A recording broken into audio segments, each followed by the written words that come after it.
Hello, everyone, and welcome to the Lords of the Night. With me, as always, is the Lord of Pain, Ranting Monkey. Hello. And the Lord of Pennies, Satsu 2 cents. What up, Deb? And I'm your host, Scribe, the Lord of Punishment. Now, hopefully, with stable internet, but I probably already just jinxed it. We'll see. Hello, everyone. Hello, chat. Hope you're all having a good Tuesday, a good week so far. Locked in your Corona bunkers as they are.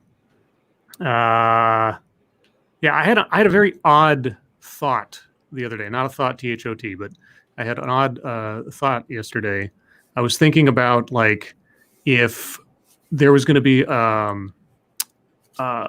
was watching The Last Kingdom, which is a really great show on Netflix.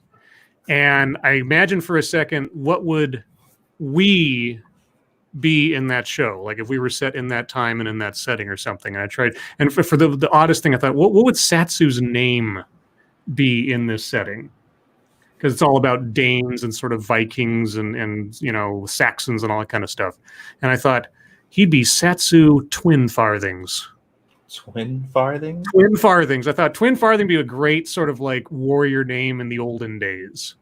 that was my thought, that Twin Farthings. I have no idea what Monkey would be. I have no idea what I would be, but just the phrase Twin Farthings came. I thought that'd be great. There's Twin Farthings. So now I'm just waiting for somebody to do fan art of like Satsu over the head of somebody on Mountain Blade or something, and Sir Twin Farthings. Yeah, 2 farthings up in the air. Yeah, something like that. Thank you, Piccolo, for the one-up hippo. One-up hippo. But yes, hello everyone. Hope you are all safe and well. If you're not well, please get well soon. I think we're about to find out that many of us were not well long before we thought we were unwell. That'll make sense shortly. But before we get there, we have we have 2 birthdays of note. But first, there's Joshua Lockhart, who reminded me today on Twitter that last year I was press-ganged into singing happy birthday to him as Emperor Palpatine, which I really can't do unless I'm sick, because my voice doesn't quite have that frog in it, and don't make any Kermit jokes. But you know what I mean. It doesn't have that sort of like raspiness without my throat like unwillingly being ill. So I'm not going to do Emperor Palpatine. So I thought I'd do Jar Jar Binks. Oh, boy. Sure. It'll be bad, because I haven't done Jar Jar Binks in forever, for no reason at all. But anyway, Monkey, if you would. I'm sorry. What was the name? Oh, Joshua Lockhart. Joshua. I knew it. I saw the tweet. Joshua, this one's for you. And a 1 and a 2. Happy birthday to you. I can't do it. That was terrible. I can't do it. I can't. I'm not that racist. Anyway, go ahead, Monkey. Happy birthday to you. Oh, my God. Happy birthday, dear Joshua. You should voice him in whatever new movie he's going to be in. Yeah, I know. Happy birthday to you. Happy birthday, Joshua. I hope you had a great one. I really do. Well, see, at least I didn't disappoint people who didn't want to hear Jar Jar Binks. Yeah. Indeed. Right in the line. There you go. I a false sense of security there, guys. Well, the other birthday we'll get to shortly, but before that, Satsu, how are you doing? Pretty good. Had a fairly decent day. Nothing to complain about. Oh, hey, Monkey, how are you? Not too bad. Slept most of my day away again. 10 hours today. 12 hours yesterday. 10 hours today. Oh my God. Lady Monkey might be right. There might be something wrong with me, but I'm going to enjoy it. How you doing, Scribbles? She might be right. Yeah, physically. Oh, okay. I'm all right. It was a very, very, very, very long day at work today. Not at work, but you know what I mean, doing work. And it'll be so tomorrow because I have a late phone conference I have to dial into, which means I probably won't be able to do any TED Excellence tomorrow, which I'm disappointed about, but them's the breaks. So, yeah, there you go. Otherwise, I'm good. Let's see. But with that, Monkey Dick, Jim Jones, movies, video games. Hit that like button if you haven't already, and I can see that several of you haven't. So, you know, when you get around to it, it's fine. No pressure. And please share our stuff it far, wide, and sideways. Said it many times before. I'll say it again. YouTube is doing very little to support broadcasting the existence of smaller creators or even medium-sized creators these days. So if there is a creator out there on YouTube or otherwise that you like and enjoy, let people know that you do. Hit the like button, subscribe, retweet their stuff, share it on Facebook, whatever. Because at the end of the day, you guys are our best algorithm. But the other birthday, very special birthday, old friend of the show, one of the original sort of good friends of Lords of the Night, Miss Misa. Ah, indeed, it is Misa's birthday. I saw She that. turned 20, making me feel completely old, 23 today. But yeah, so she has just had her. I know she's not going to hear this. She's probably asleep, hopefully, over on her side of the world. But I just thought it was appropriate to sing her a happy birthday. All right. Hey, Miss Misa, this one's yours, sweetheart. And a 1 and a 2. Happy birthday to you. you. Happy birthday. Happy birthday birthday to you. to you. Keep watching anime.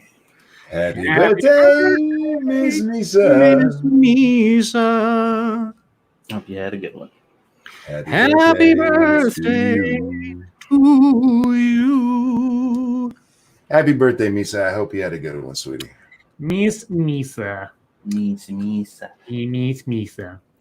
All right, well, shall we talk about the latest revelation regarding coronavirus?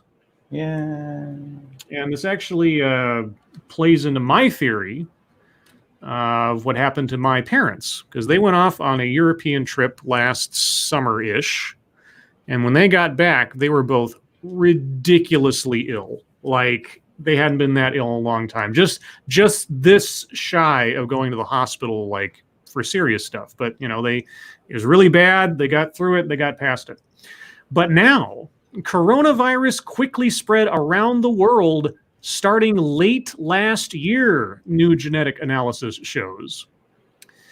A new genetic analysis of the virus that causes COVID-19 taken from more than 7,600 patients around the world shows the virus has been circulating in people since late last year and must have spread extremely quickly after the first infection. Researchers in Britain looked at mutations in the virus and found evidence of quick spread, but not evidence the virus is becoming more easily transmitted or more likely to cause serious disease. Quote, the virus is changing, but this in itself does not mean it's getting worse, genetics researcher Francois Ballot of the University College London Genetics Institute told CNN. Ballot and colleagues pulled viral sequences from a giant global database that scientists around the world are using to share data. They looked at samples taken at different times and from different places and said they indicate that the virus first started infecting people at the end of last year. Well, we kind of knew that, didn't we? Yeah, that's November? when we know it was in Wuhan. Yeah. Yeah, like November or something. Mhm. I thought this was going to relate to a different story I heard today, where they said that a strain of the virus has been detected that's coming out of Europe earlier in the year or something. Let's see. Quote, this rules out any scenario that assumes SARS-CoV-2 may have been in circulation long before it was identified and hence have already infected large proportions of the population, Ballot's team wrote in their report. Quote, our results are in line with previous estimates and point to all sequences sharing a common ancestor towards the end of 2019, supporting this as the period when SARS-CoV-2 jumped into its human host. They also found genetic evidence that supports suspicions the virus was infecting people in Europe. Yes, that's right. The US and elsewhere, weeks or even months before the first official cases were reported in January and February. Like I say, I have a sneaking suspicion that if my parents were given the antibody tests, they'd already have them in their system. That's my guess. Yeah, so there, it was probably around longer, but that also means that maybe it wasn't originating in Wuhan necessarily. All righty. All right, well, there you go. Apparently we have another birthday. That's been coming out about this stuff. It seems like they're really actually starting to crack down on trying to figure out exactly what the origins are instead of bitching back and forth about what they think. Like, people are actually doing shit, which is nice. Let's see. Twisted Skipster says, hey guys, can I get a happy birthday to my daughter-in-law, Liz, please? Sure. Liz, it's your birthday, and around these parts, we do this. And a 1, and a 2. Happy birthday to you. So many birthdays. Happy birthday to you. Stop being born, people. Happy birthday, dear Liz. I'm glad you were, but stop it. Happy birthday to you. Happy birthday, Liz. I hope you had a great one. Holy cats. Thank you, tall person. Wow. Today is Giving Tuesday now. Yes, it's all one word. So here you go. Well, thank you so much. I don't know what to say. Thank you so much, tall person. That's ridiculously generous. Appreciate it so much. And thank you again. And thank you as well, Jordan Edwardson, for the Dog Cat Fox. How's it going? Well, it's going great. Holy cats, man.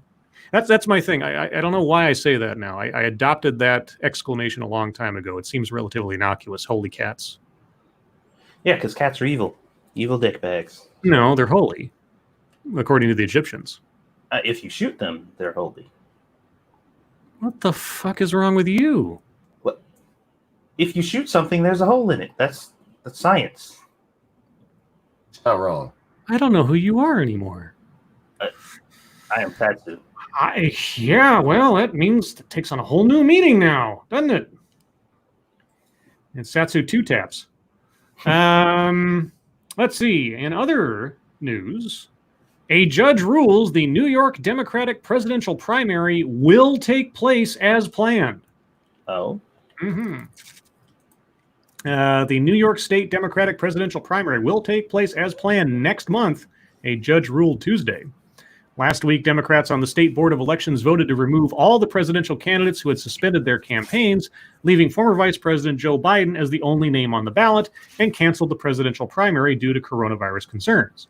The preliminary injunction, granted by United States District Judge Annalisa Torres, came in response to a lawsuit from former presidential candidate and CNN contributor Andrew Yang and several New Yorkers who had hoped to serve as his delegates to the Democratic National Convention.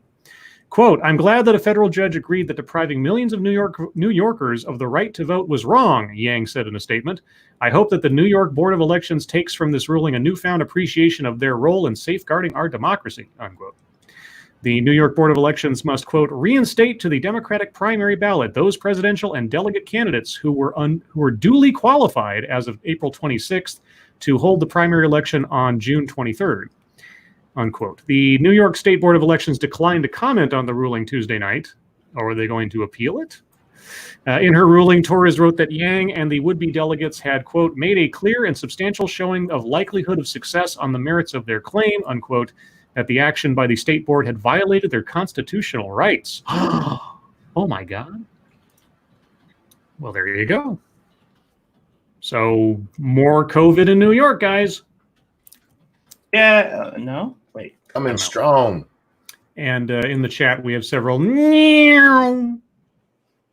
So I'm assuming we have an invasion of Sanutsies. The Sanazis are coming. Oh my God. In lighter news, let's say, if you can believe it, a 5-year-old boy was pulled over in Utah on his way to California to try to buy a Lamborghini for $3.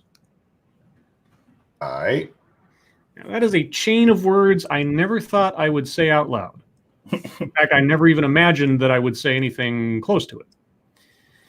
A 5-year-old boy with $3 in his pocket was pulled over by Utah police while driving his parents' car to California to buy a Lamborghini.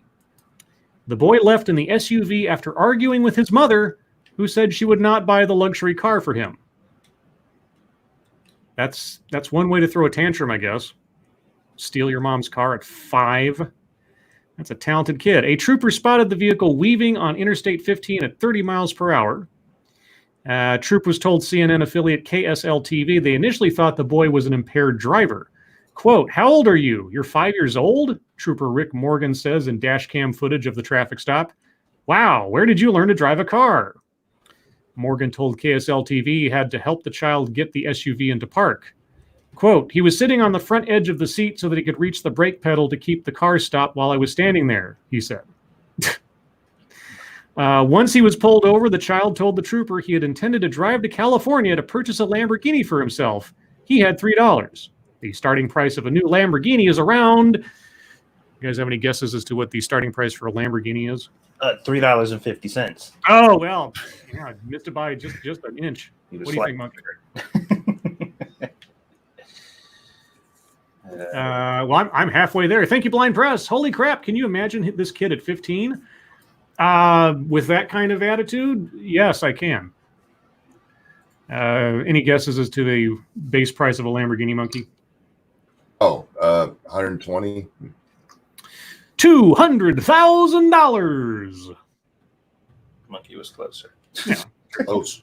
Close without going over. Morgan says no one was hurt, and it will be up to the local prosecutor to decide whether to file charges against the parents who had left the boy in his siblings' care while they were away from home. Is his sibling at least 6? I mean, yeah, you're gonna have to like secure the car keys from now on forever. The club, a baby club. A 5-year-old.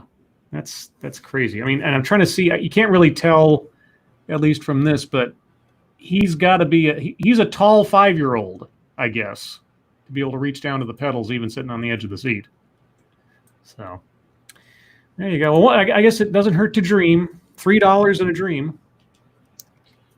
He's a go-getter. He's a Lamborghini getter. I take that $3. Oh, hell, you probably couldn't even...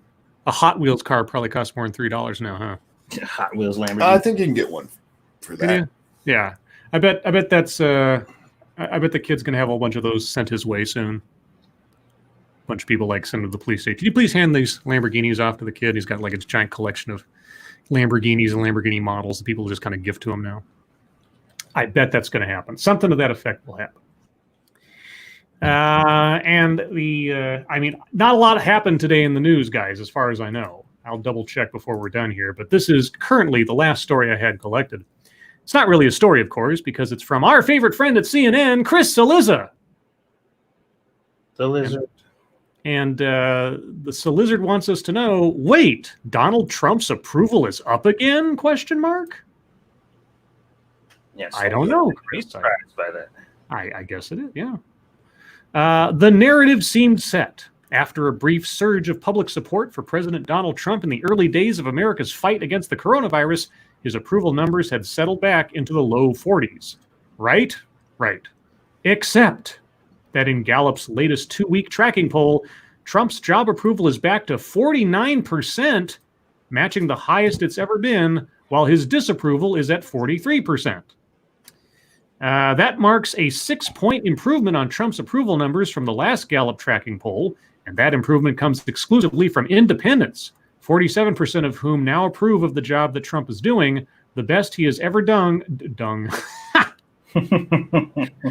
Oh, woo! Was that a Freudian slip? I don't know. Best he's ever done among that group in Gallup polling. And then the parenthetical outside the sentence again. Hey, Scribbles, can I get a donation real fast? How much you want? You can give me 50, because that's what Tall Person matched his donation to you. He says it's Giving Tuesday now, and I'll probably be asleep when you do a monkey in the morning. So this is for that. Thank you very, very much. It's very kind of you. Tall Person. It's Giving Tuesday now, and I've already given to Scribe and Monkey, so here you go, Tall Person. See? Oh, my gosh. Dude, Tall Person is awesome. Tall Person, thank you so much. You support... Thank you. Yeah, you're a great supporter of the show. You're a great supporter of TEDx. My TED Excellence things. You retweeted all those, and I thank you so much. Really, really appreciate it. We do. We appreciate all you guys. Really, it's if I can take a moment, and I can because it's my show or my night anyway. Yeah, especially in this particularly odd period of time.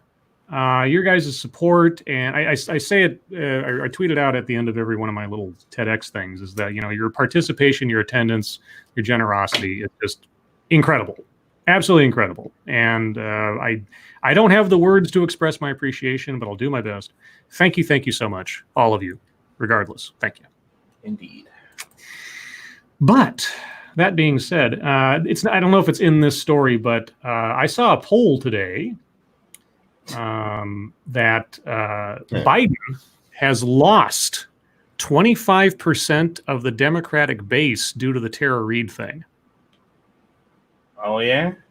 Now, again, it's just a poll. Who knows? But I thought that was really interesting, that even at this point, with everybody going like, blue no matter who, that he's lost a lot of support. And granted, might not mean much in 3 months' time or something, but I thought that was interesting. Let's see. So what is in Chris's outside the sentence parenthetical? He was at 38% job approval rating among indies in the last Gallup tracker. Okay, so it went from 38 to 47. That's pretty good. Thank you, Picard, the Driving 8 Man. Did the poll have a screen door?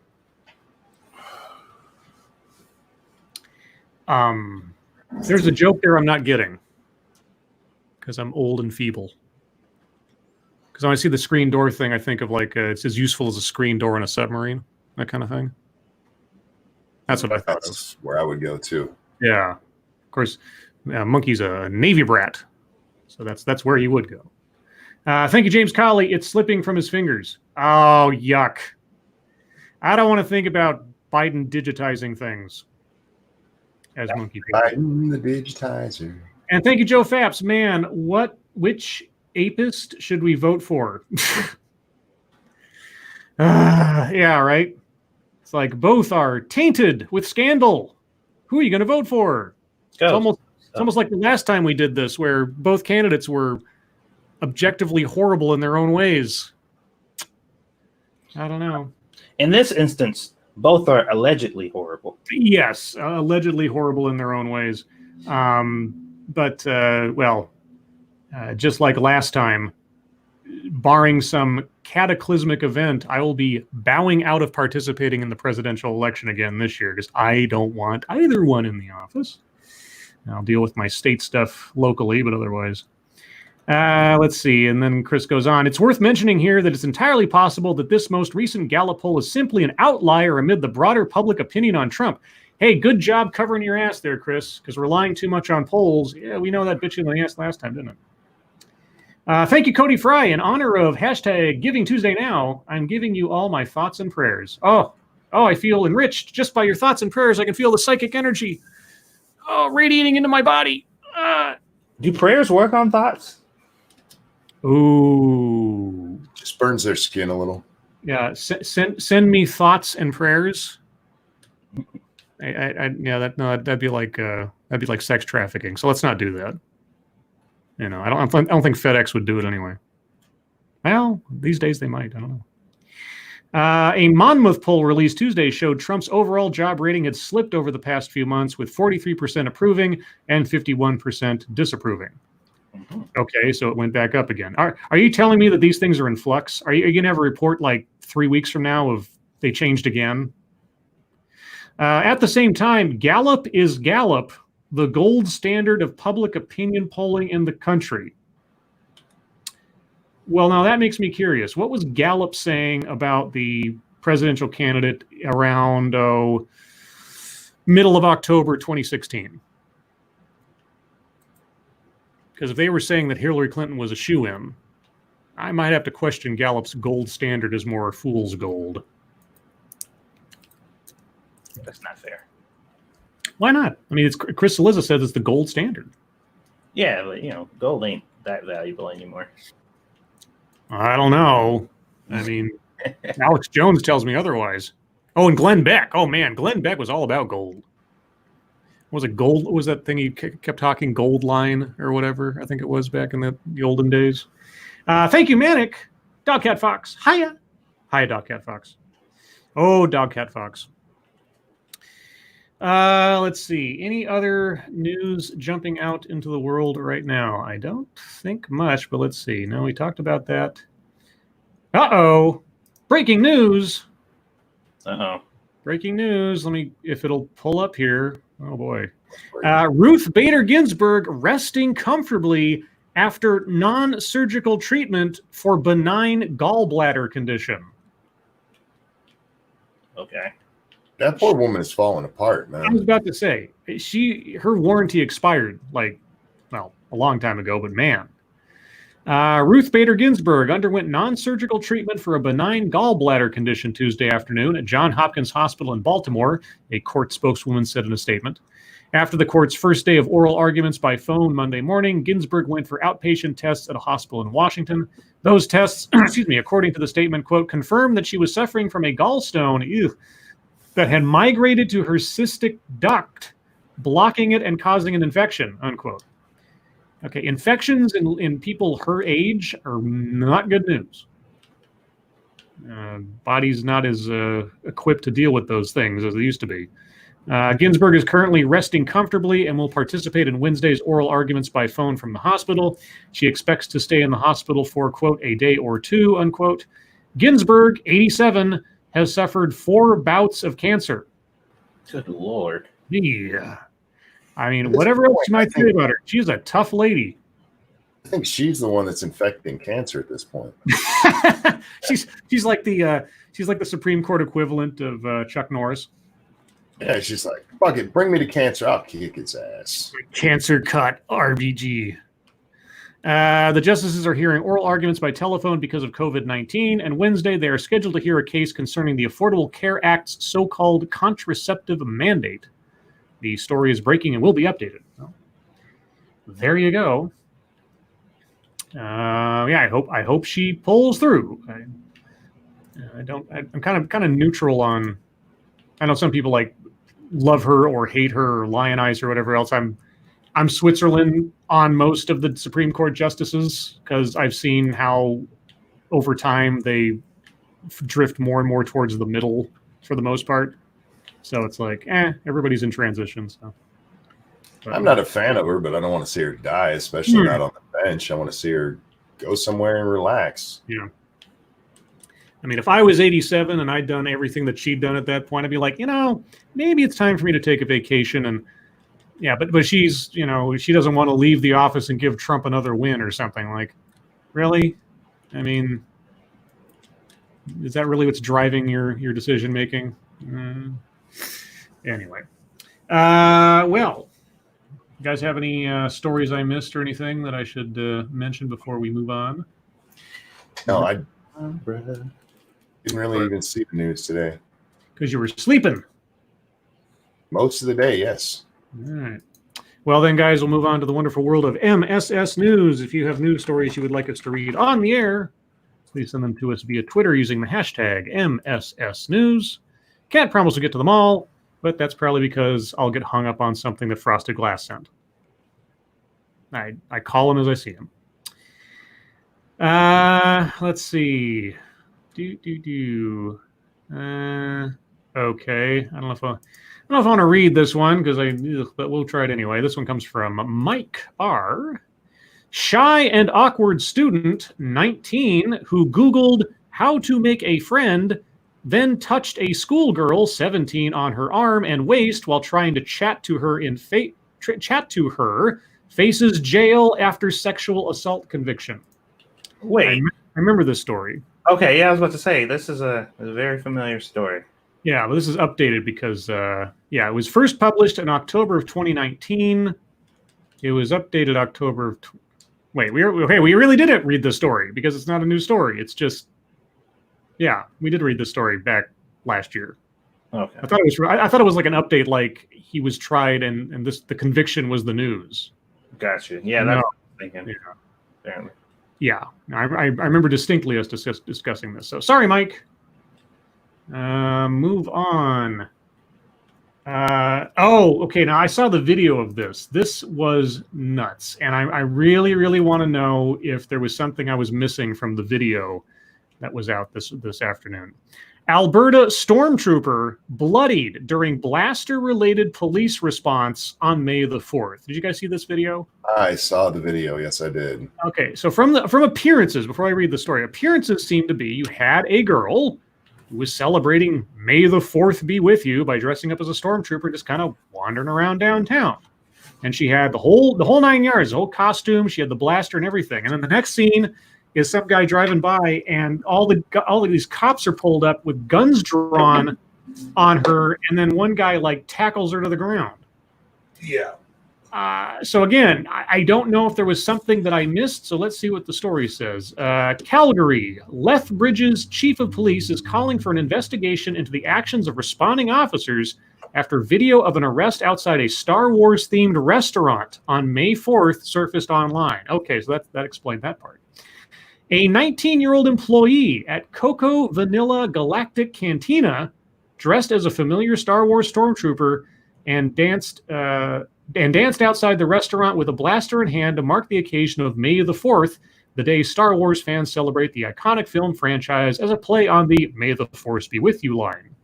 Lethbridge police arrive with guns drawn, shouting at the teenage girl to drop her blaster, which she says she didn't hear through her stormtrooper helmet.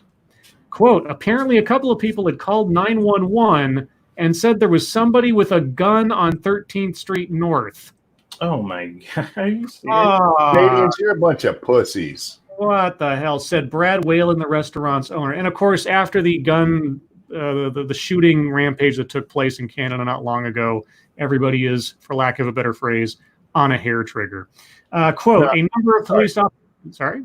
That doesn't swing it. I mean, this is a fucking stormtrooper. No, I'm not. That wasn't meant to justify it. I'm just, that's my sort of like, I'm telegraphing what I figure their excuse is going to be. Right. Quote, a number of police officers had shown up to our business with guns drawn on our employee, unquote. Now, Lethbridge's chief of police is calling for an investigation into the actions of the responding officers after video of the arrest surfaced. Well, thank goodness video of the arrest surfaced. Because imagine if there hadn't been video. Whalen says Ashley suffered a bloody nose after she was tackled to the ground by officers and handcuffed. Quote, the officers approached the person and provided verbal directions to that person to drop the weapon to put themselves on the ground, said Inspector Jason Walper of the LPS. Quote, the person did not comply with police verbal directions. Eventually, they did after multiple repeated orders given by the police officers, unquote. Whalen suspects the stormtrooper helmet restricted Ashley's ability to hear the officers, and he believes police should have been able to piece together the situation. Yeah, you think with a Star Wars restaurant and a stormtrooper with a fictional... Oh, my God. Quote, sometimes you really have to use common sense, said Whalen.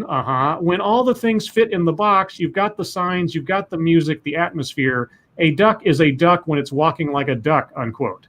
Yeah. Walper says the LPS takes all weapon complaints seriously. Quote, although I do understand the linkage to Star Wars, it's certainly not a day where our officers are expecting to have to respond to a firearms complaint.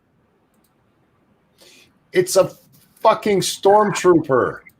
Okay, responding to the complaint. I mean, okay, if the police have no other information, then there's someone wandering around downtown with a gun. Okay, well, holy cow. And then you get down there and you see someone outside a Star Wars restaurant with the cantina music playing, and they're dancing around in a stormtrooper costume on May the 4th. Come on. As of Tuesday afternoon, the worker was not facing any charges. Well, I should hope not. In connection to the incident, but police say the investigation into the matter is ongoing. LPS Chief Scott Woods initiated an investigation under the Alberta Police Act to determine whether the responding officers, quote, acted appropriated? Appropriately? Okay, acted appropriated within the scope of their training and LPS policies and procedures. Yeah, I think their training overtook their reason in this instance. If they did act in according to their training, then we have a much bigger issue. Yeah, no kidding. Thank you, Gunsky. Stormtroopers can't even hit a target if they wanted to. Yeah. Well, that's why he tackled her. And I'm glad the cops didn't even attempt it. Jesus Christ. I mean, and if you saw the video, there was like, 4 or 5 cops with their guns drawn. And Yeah. I thought if any one of those cops decided that or slipped up, thank goodness that didn't happen. But man, how stupid. The worst part of that video for me was when the guy who's filming it, he gets out of his car and he's walking up so he can film it, and the cop comes over screaming at him, hey, Don't approach us. You can film, but don't approach us. and then the fucking cops pull their car up, blocking him being able to take the video. Yeah. Like, you guys are dirty shitbags. All right. Moving on from that. This is a frosted glass submission that is not Medium. It is instead CNN. Trudeau's assault weapons ban doesn't do enough, says this opinion piece. I don't even know what the assault weapons ban entails in Canada, but let's find out. It came as close as possible to Canada's Sandy Hook tragedy. On April 18th, an unhinged man went on a 13-hour rampage in rural Nova Scotia and killed 22 people, including a veteran Royal Canadian Mounted Police officer. It was the worst mass killing in Canadian history and shocked an already traumatized nation dealing with the COVID-19 lockdown. Last Friday, in response to the shooting, Canadian Prime Minister Justin Trudeau, in a somber voice that has become habitual in his daily COVID-19 briefings, said, quote, 30 years from now, an entire generation of Canadians will remember exactly where they were on Sunday, April 18th, 2020. They'll remember how their sense of safety was shaken, how their outlook on the world was forever changed. They'll remember the day that they lost some of their innocence, unquote. Trudeau announced an immediate ban on about 1,500 types of military-grade, quote, assault-style weapons.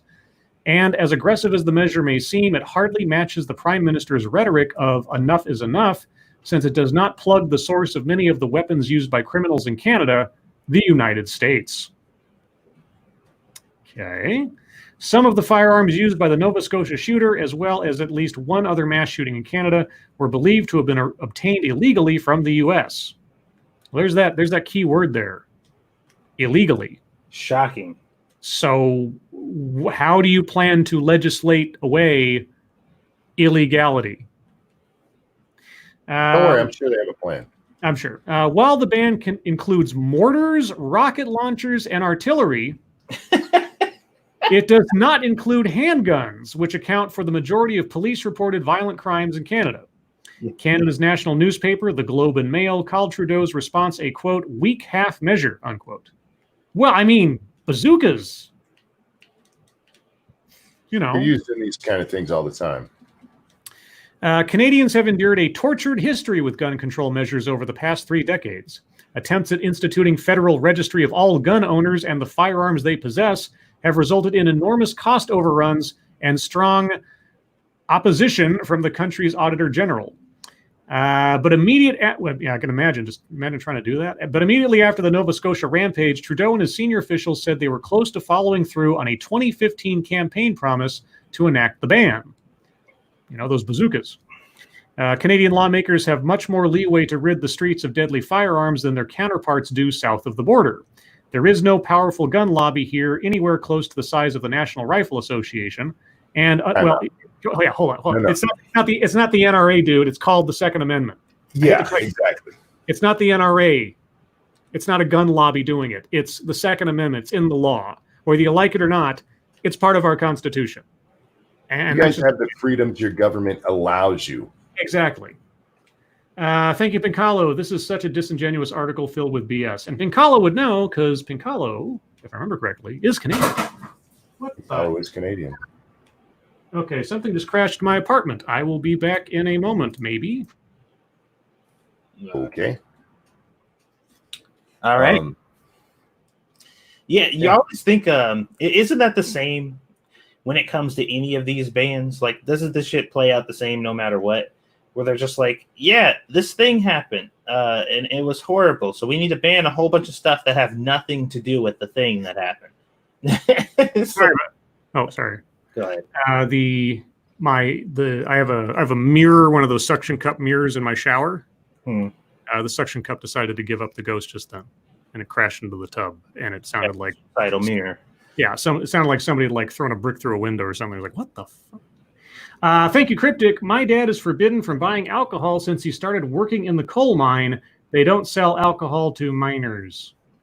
Ha. Ha ha ha ha. Anyway, let's see if this guy talks about the Constitution. Canadian, yeah, right. No. National Rifle Association. And unlike in the U.S., Canadians do not have a constitutional right to bear arms. Right. That should have been your first point, not the National Rifle Association. You know, we should strongly consider getting the constitutional right to having bear arms. I'd be all for it. Are you trying to take Cryptic's job? No. Okay. Because you wouldn't succeed with that kind of material. You're right. I'm sorry. Thank you, Red Castry. Those pesky laws getting in the way of the government taking away rights. Think of the children, you monsters. All right. In 2017, Americans own the most guns per person in the world, 120.5 per 100 people, compared to just 34.7 in Canada. Well, again, two different countries, two different sets of laws and constitutions, if you want to call constitution.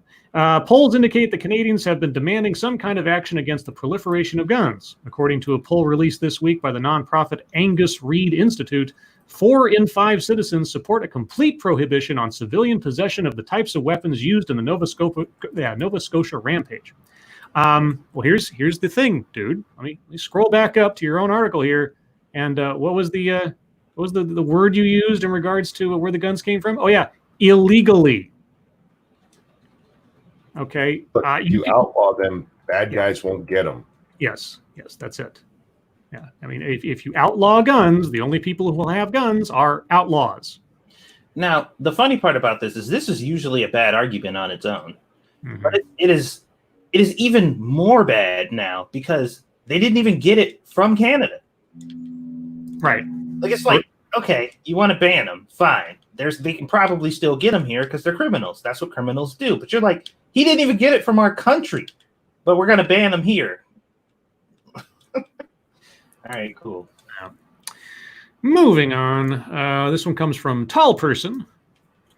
Woman cries, isolation is getting to me after stabbing boyfriend and cutting up his clothes. Michelle Ashcroft was spared jail after explaining she was under a lot of pressure during the coronavirus pandemic. Oh, shit. For real? Is that easy now? All right. A healthcare assistant, oh great, cut her boyfriend's clothes before stabbing him in the hand in a drunken row. Michelle Ashcroft, 31, attacked Zach Cheatham at her home in the early hours of the morning. She then rang the police and confessed to stabbing him before telling officers she had used a kitchen knife. However, Mr. Cheatham said it was actually a pair of scissors and refused to make a police statement. Are you scared? I would be too. Ashcroft was spared jail after explaining she was under a lot of pressure during the coronavirus pandemic. She was allowed to attend her sentencing at Liverpool Crown Court via Skype from her home in St. Helens. Paul Blasbury, prosecuting, said police went to her address in Grafton Street at around 4:40 a.m. on April 12th. He said, quote, when those officers attended that address, the door was ajar and they spoke to Miss Ashcroft. They immediately formed the view she was under the influence of alcohol. She was upset and she was crying.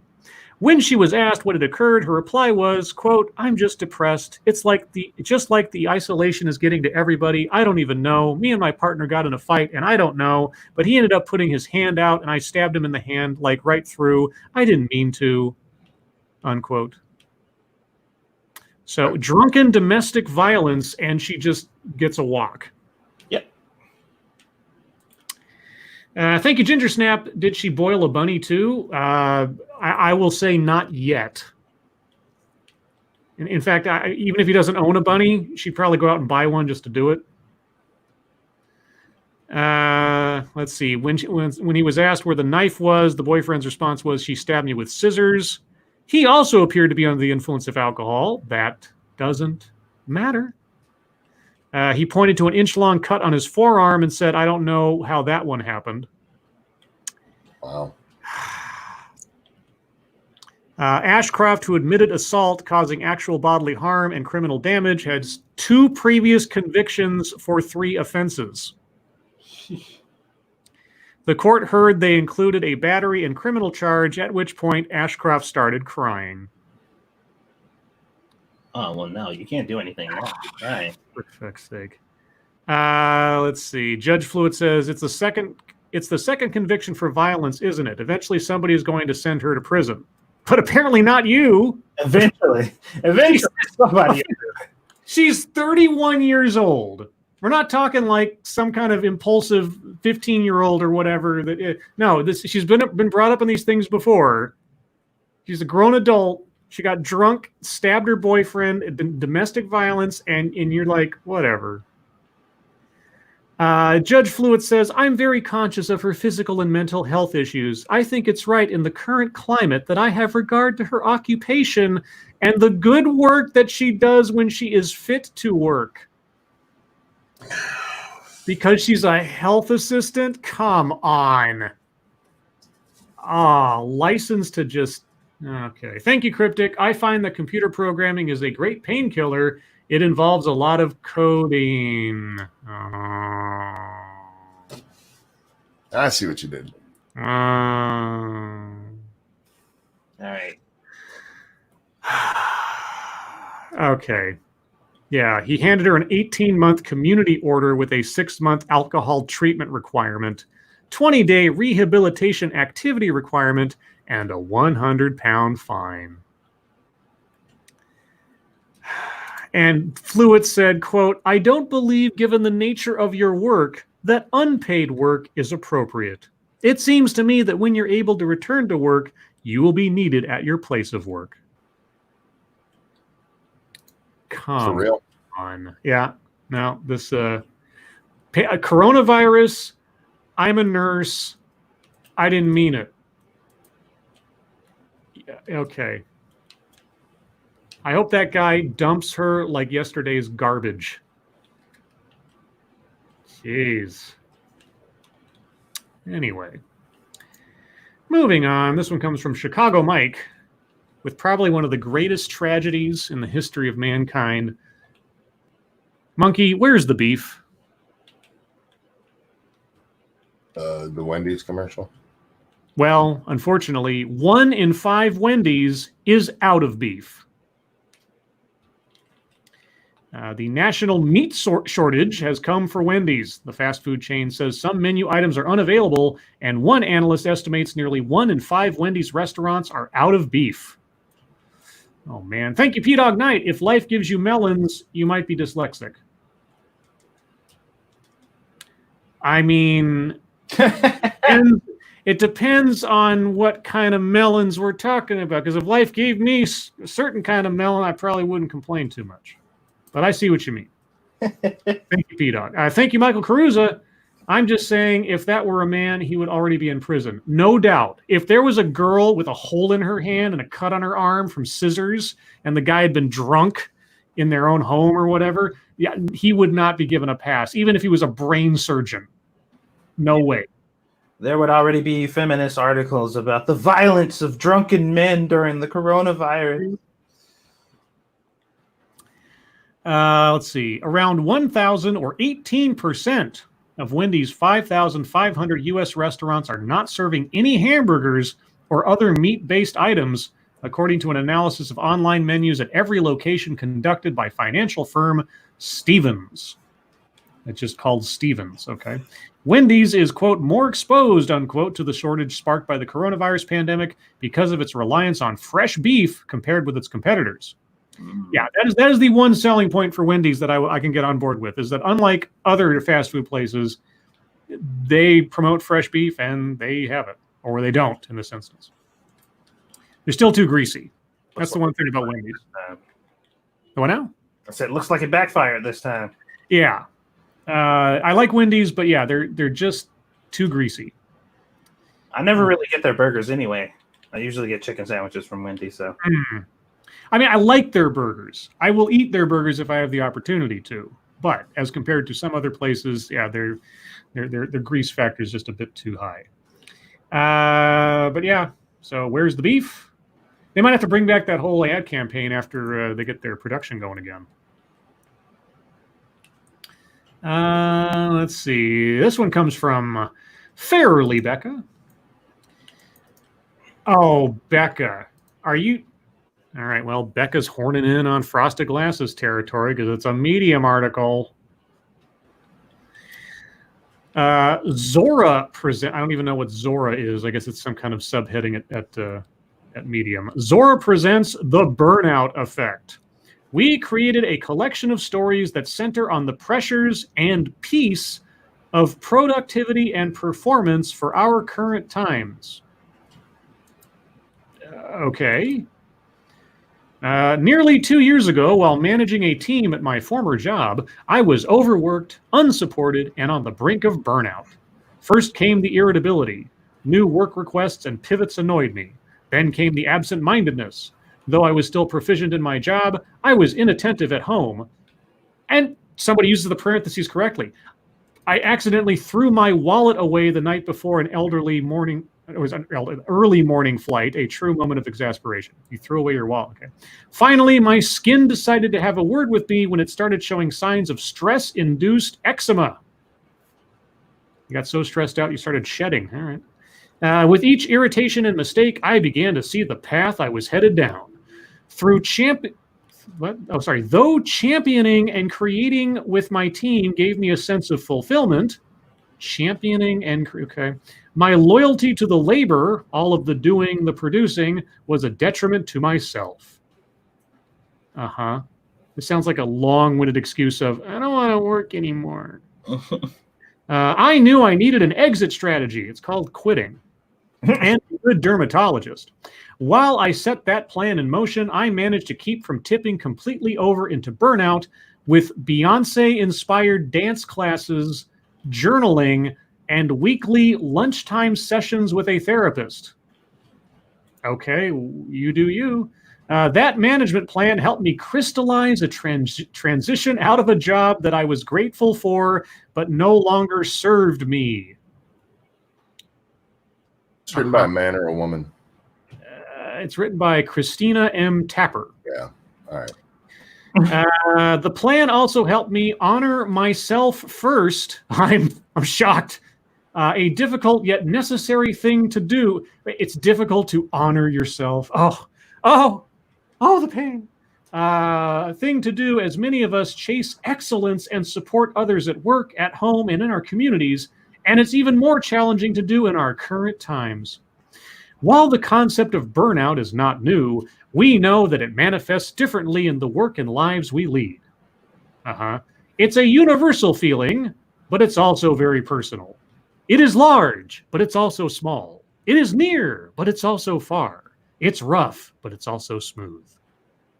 I added all that extra stuff because, I've kind of figured. I'm like, okay. That's why the editors of Zora put together a collection of stories that specifically brings into focus the pressures and peace of productivity and performance for our current times. This bundle of stories delivers a look at women who are and were going through it just like you. It provides strategies from experts to not only help you find calm in your frenzied life, but also encourages you to put yourself first. Which is something you never do, I'm sure. All right. Well, fortunately, this is just sort of an introduction to this thing. It's not the actual list of anthology of stories or whatever. So, yeah. And I'll skip down to the last part here. We are not one-woman factories, nor are we theater for others. We're human. We hope you are heartened by this package and find ways to honor yourself a little more because you deserve it. Okay.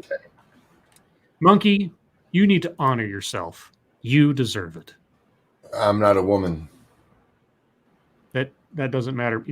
Monkey, Yes. Honor yourself right now. Honor yourself. As you were reading that first part of it, all I could think of was, are you on your period? That is an incredibly womanly written thing. Also, Scribe, it specifically stated that this is for women to do. I know, but they're human, and Monkey's human. Is it? Well, I mean, I kind of contradicted myself there, but you know what I mean. So, okay, how about this? Monkey, how would you honor yourself? Honor myself by not being a bitch. Satsu, how would you honor yourself? Because you deserve it. Something melanin. All right, and then now do me. Scribe, how would you honor yourself? Pepper jacks till I fall apart. That's depressing. Yeah. Okay. Anyway, moving on. Okay. Okay, we'll do one more. And this one comes from senior staff reporter and chief Florida correspondent Colleen Bernier. And thank you, Joe Fapps. Honor is given by others. No, Joe. How do you need to honor yourself? That's what Zora was teaching us. We need to honor ourselves. It's not about other people affirming us. That is giving in to other people's desires. We need to honor ourselves. And when I hear that phrase, like, how do you honor yourself? I just think of like masturbating or something. I'm honoring myself. So this one comes from Colleen Bernier. Sally Quinn modeled the erotic hero of her 1991 bestseller on. Okay, so she modeled the erotic hero of her 1991 bestseller on. Now, this is a name that is in the papers, so to speak, almost every day now. It's a name you know that is inherently tied to the current situation. Can you guys guess who it might be? Probably the last person you'd expect, but I don't know. It's not Biden. Satsu doesn't know. Anthony Fauci. Sure, she did. Yes, that Anthony Fauci. In the novel, the character romances the First Lady. In 1991, Sally Quinn of the Washington Intelligentsia, who was then on a streak of popular novels, published Happy Endings, which climbed the bestseller list. Across 500 plus pages, Quinn unspools the juicy romance of a widowed first lady who falls head over heels for a dashing and cutting NIH scientist who, by the way, has recently discovered a therapy for AIDS, while a white-hot and secretive love affair takes wind. Bellinis are spilled, love is made, hearts are broken and mended, all for the singular and mysterious scientist who goes by the name of Michael Lanzer. Or better known by his real name, Anthony Fauci. Part searing romance, part roman éclair, Happy Endings made the bestseller list during the year when HIV-related deaths were the highest ever recorded in the United States. By then, Fauci was the government scientist best known for combating the virus's spread as director of the National Institute of Allergy and Infectious Diseases. It was around this time that Quinn first encountered the real-life Fauci at a Washington function where the two were paired as dinner partners. With his tie askew and from behind enormous glasses, Fauci left an impression of earnest brilliance, enough to inspire the main character of Quinn's upcoming novel. I just fell in love with him, Quinn told me recently, recalling their evening together. Usually those dinners, you make polite conversation and that's it. But we had this intense conversation, personal conversation. I thought, wow, this guy is amazing. Fauci needs to get some security. And then, of course, in the article, they have a picture of Anthony Fauci from back, well, because it's from 87, but at least back in that era. And I mean, I'm not one to judge. Yes, I am, because I'm a pretty nerdy looking guy. But yeah, Fauci didn't look any better back then. I mean, yeah, I mean, and that's fine. I mean, that's the world needs plenty of those to solve problems and things. But just saying. Thank you, Devil Fruit Zero. Her honor sounds like a euphemism for digitization. It could be. Honor yourself. Thank you, Joe Fapps. She want the dish. Dich. It's German. Dich. Thank you, P-Dog. What do you call the wife of a hippie? Mississippi. Heh. No. You only get a heh from that. Cryptic. They're all trying to steal your job. Well, with that, guys, we're going to bring MSS News to a close. Thank you so much for all of your submissions. Sorry I didn't get them all, but them's the breaks. Joe Fapps, I know what you meant to say, but I read it as it was written. Dich. Which is, I think, German for your. if I'm not mistaken. But now on to the wonderful world of YouTube time. I'll go first because I don't have much. Well, actually, I didn't get to report yesterday because my internet went out. So Sunday, over on Tailed Features channel, I had my 6th Scottish Gaelic lesson, which got into such complicated territory by the end of it that my brain was broken, and I was like, can we, I don't know, do a step back or a review next time? Because I'm trying to cram my head full of these different grammar rules and vocabulary and concepts, and I think I might be reaching my limit, so I need a breather, like a review. So that might be what's happening next Sunday. We'll see. And then I did a TED Excellence talk on delusional confidence. That was the subject of the talk, delusional confidence, because like I said, and I'll talk about this at Fucketry time, there is a formula for creating a TEDx talk, and this lady pretty much did it, just like I did my little satire the other day. But beyond that, I have a couple of TED Excellences ready to go when the time is right and I have the ability to, which now might not be until Thursday. We'll see. One is about curing our addiction to conflict in our culture or something. And the other one is how to build diversity. Build. I'm guessing through genetic manipulation? I don't know. I guess we'll find out. Legos. Legos, yes, Legos. Building diversity. Thank you, Ace Phoenix. Be alert. The world needs more alerts. Oh. Yeah, thank you, Cryptic. Oi, oi, you people need to back up. My job. Yes. Defend your territory, Cryptic, like the majestic eagle that you are. Another foreigner coming over here taking American jobs. Well, sure. But that's all I got for YouTube time. But of course, cooking up today's wonderful show theme.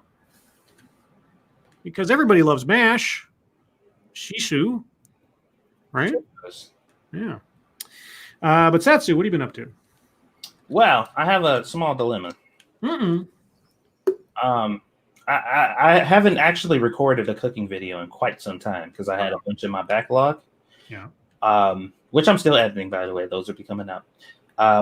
But I have 3 or 4 pound tenderloins. And I know one recipe was given to me. Somebody said I should make like a pulled pork type of thing with a tenderloin, which I've never done with an actual tenderloin before. So I put that on my list, but I need to figure out what else I can make. So if anybody in the chat has any good tenderloin recipes, you can message me either on Twitter, on Discord, or what's the other one that we use? Steam. I know some people like to message me on Steam. So if that's all you have access to, you can also do that.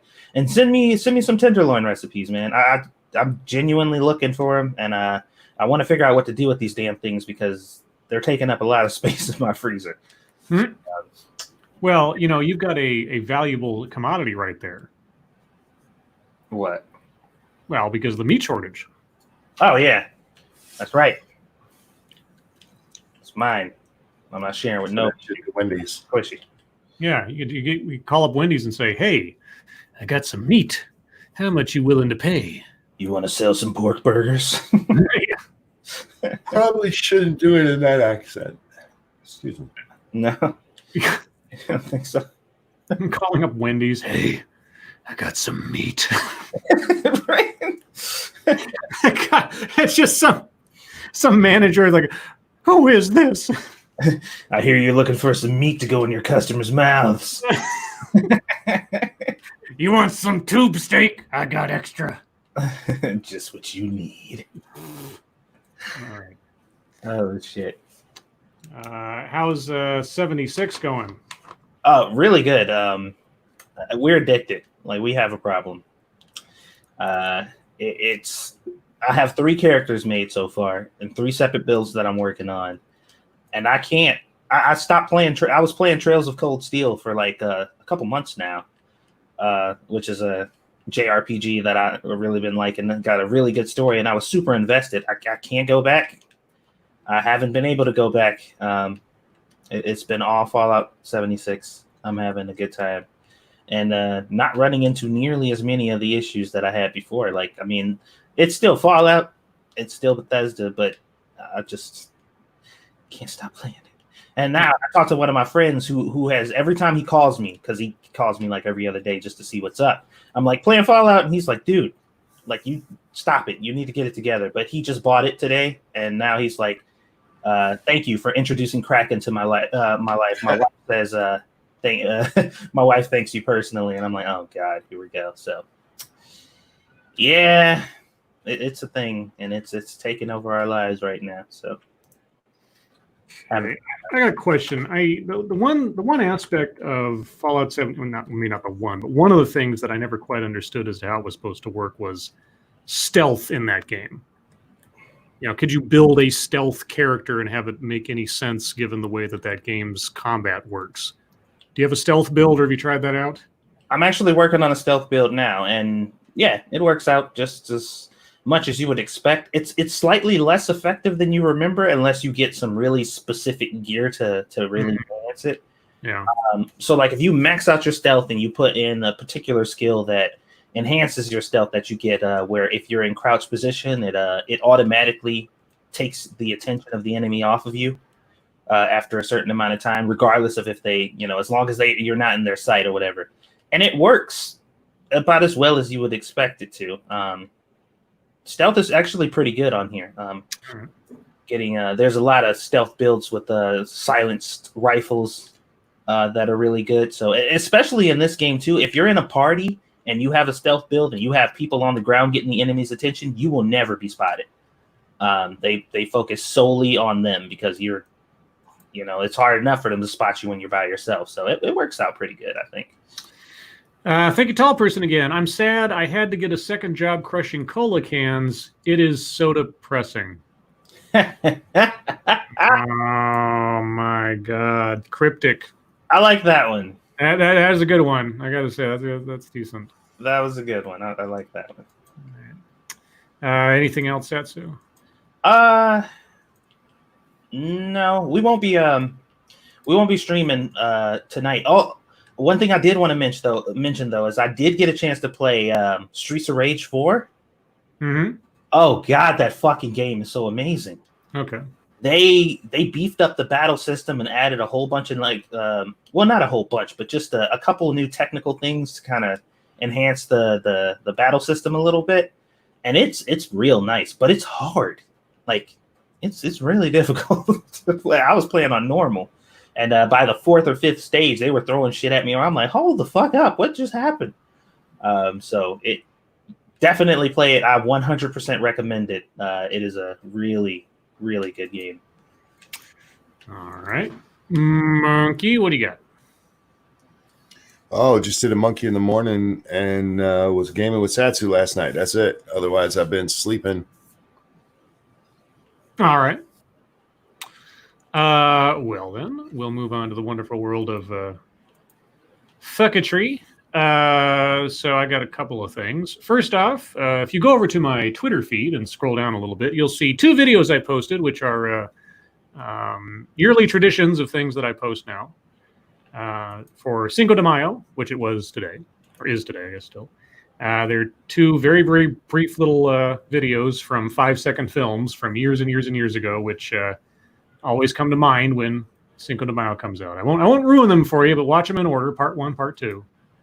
They're brilliant, and like I say, 5 seconds long because that was their thing. Thank you, Ace Phoenix. I don't like jokes about paper. They're all terrible. Yeah, see, Sweetest was screaming at that one. Oh wait, is she screaming? Oh yeah. Uh-oh. All right. Give me a second. I had my headphones on. I couldn't even hear. Let's see. What else did I have? Politico tweeted this out today. Trump is getting roasted on Chinese Twitter for his virus response, highlighting a broad verdict there. America disastrously faltered while China outperformed. And I said, to be damned by the devil is perhaps the greatest blessing. China, oh boy, criticizing us for a coronavirus response. Yeah. Let's see. And then there was my recipe for how to write a TEDx talk. And I do not kid. This is absolutely true because I did a satire of these things just a few days ago. You can find it on my channel. And I've looked at a couple since then. And after having written my own in the spirit of the TEDx style that I've watched for so long, it is remarkable how on the nose I got it. And that's not just me honoring myself. I'm just saying, yeah, there's a method. And the method is this, from my perspective. Step 1, choose a positive/benevolent concept like tranquility or humility or generosity, etc.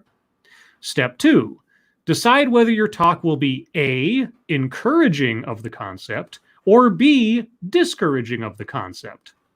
If A, add radical.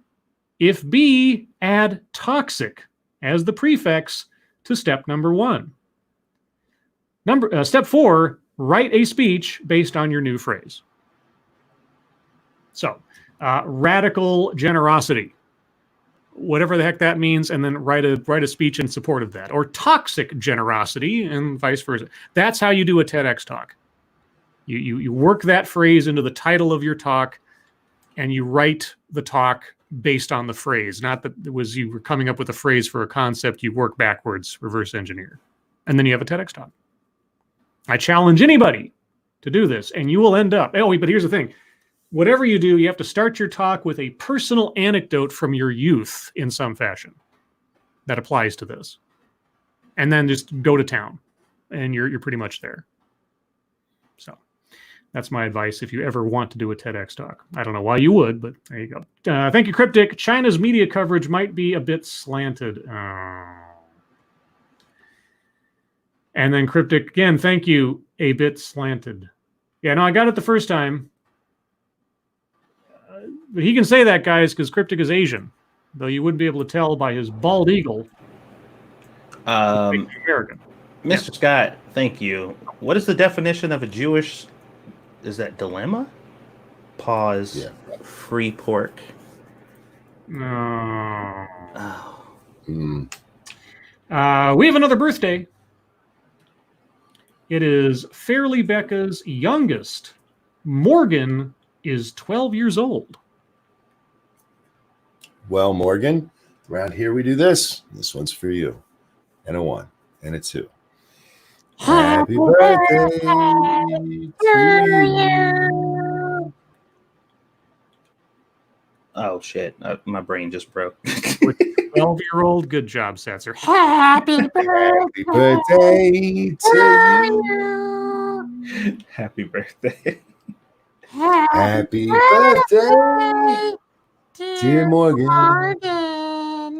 Happy birthday, Morgan. Happy birthday to you. Happy birthday, Morgan. I hope you have a wonderful one. Yeah, sorry about that. I came back in here after I checked on Squeetus, and I heard her still making noise, so I was like listening for it, and I was hearing you guys singing, but my brain just wasn't connecting. Apologize for using such dirty language. No. Oh my God.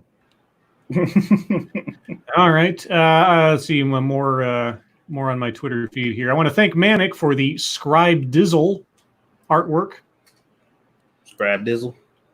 Yeah. Well, when you weren't on last night, Monkey had to do something for a second, and he said, "Talk to the people." While I do this, whatever he was doing, and I was like, "You talk to people? What?" And I said, "Yo, everybody! It's your boy Scribe Dizzle." Just yeah, it was bad. Let's see. Oh, I learned a new term today. I don't know what it means yet. I have to look it up more, but I saw it somewhere. Have you ever heard of a appearance activist? Like a fat activist kind of thing? I don't know. I at this moment I forget the context in which I saw this phrase, but it was looking through articles or something, and this person's, I guess, attribution was they are an appearance activist, and I was like, so you advocate for people that don't look too good? I guess I don't know. It's bizarre. And aside from that, I guess that's all the big stuff. But man, I don't know all the context, but there is so much hate going towards Naughty Dog right now, all over the place for whatever's going. I don't know much about The Last of Us, but apparently, whatever the ending of the new game is, or the characters they're in, they're just absolutely railing on it right now. So, yeah, that's all I know. Oh, Squeetus, what's wrong? She's Yeah, singing. she does not sound happy. No, that's not even her crying. She's actually singing. That's her singing voice. Okay, well, I'll believe you. What do you got, Satsu? For fucketry, let's see here. I didn't get into much today. I did see a post that said, quote, "I'm voting for Biden in spite of credible sexual allegations or sexual assault allegations." And the other chick responds, "#me too." Oh, yeah, I saw that. And I was just like, bro, that is fucking hilarious. Let me see. There was something over on Facebook specifically that I was looking at, because I like to jump back and forth to get some variety, because Facebook fucketry is not the same as YouTube fucketry. As a Twitter fucketry, it's a little bit different. Are you seeking diversity, Satsu? Yeah. Diversity is important, don't you know?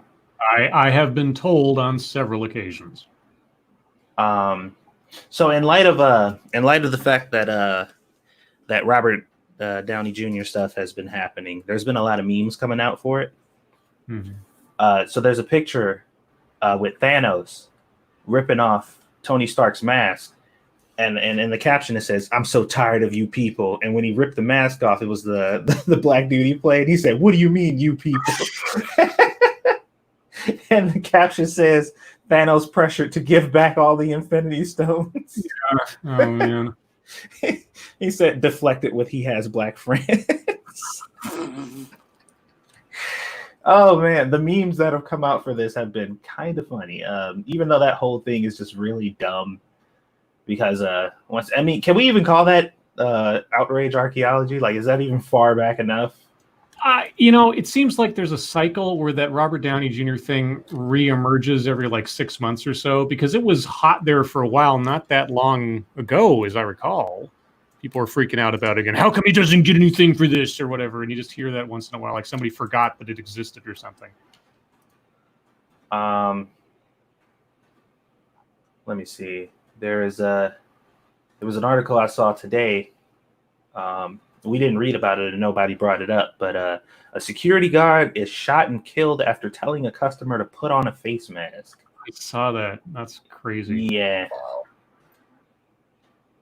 Yeah, I think it was like a mom, a dad, and their kid or whatever went to was it a dollar store or something? And the guard there was like, "You can't come in without a mask on," and they got into a fight and then shot him.